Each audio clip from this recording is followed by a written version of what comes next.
আসসালামু আলাইকুম রহমতুল্লাহ। আওয়ামী লীগ এর তেজ বিভিন্ন জায়গায় বিভিন্নভাবে আছে।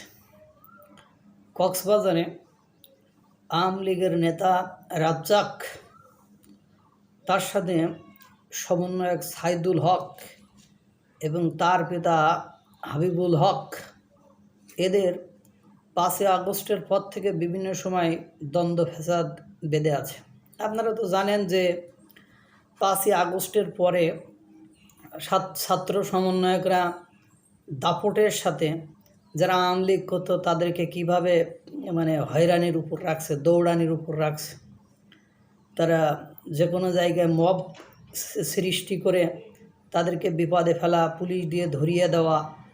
কিছুদিন আগে দেখেন না যে টাঙ্গাইলের পুলিশ দিয়ে ধরিয়ে দেওয়ার কারণে একজনকে পিটিয়ে হত্যা করেছে। সেখানে হাবিবুল্লাহ নাকি আওয়ামী লীগের রাজ্জাকের গুলিতে মারা গিয়েছে, দুই পক্ষের ধাওয়া পাল্টা ধাওয়ার মধ্যে ও নাকি গুলি করেছে, গুলি করে মারা গিয়েছে। আবার ওদিকে রাজ্জাক বলতে চাচ্ছে যে ওই গোলাগুলির সময় ওর বাবাকে ওই গুলি করেছে, সেও মামলা করেছে। আবার এদিকে সাইদুল হকও মামলা করেছে। অর্থাৎ যেভাবে হোক সাইদুল হকের বাবা হাবিবুল্লাহর উইকেটটা পড়ে গিয়েছে আর কি।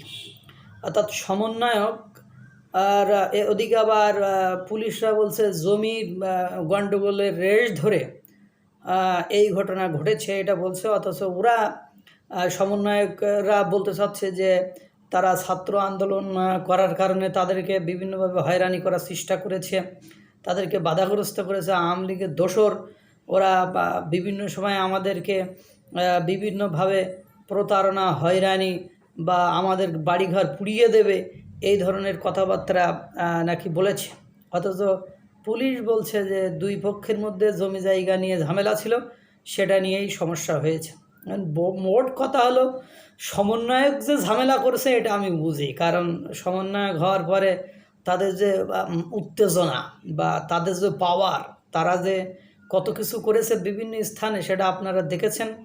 সুতরাং এই সমন্বয়ক হওয়ার পরে হয়তো বা জমির জেটটাকে ধরে একটু পাওয়ার দেখিয়েছে, পরে ছাত্র জনতারা একত্রিত হয়ে দুই পক্ষের মধ্যে বেঁধে গিয়েছে। আবার ওদের কক্সবাজার, চট্টগ্রাম এবং সমুদ্র পাড়ের মানুষগুলো ডেঞ্জারাস হয়। এটা আমরা যখন পড়ালেখা করেছি আমরা তখন দেখছি যে সমুদ্র পাড়ের মানুষগুলো খুব বিপজ্জনক হয়। ওরাও আওয়ামী লীগ যারা করে তারাও বিপজ্জনক, এরা যারা করে এরাও বিপজ্জনক। সুতরাং হাড্ডাহাড্ডি লড়াই হয়েছে, লড়াইয়ে হয়তো বা হাবিবুল্লাহর উইকেটটার পতন হয়েছে।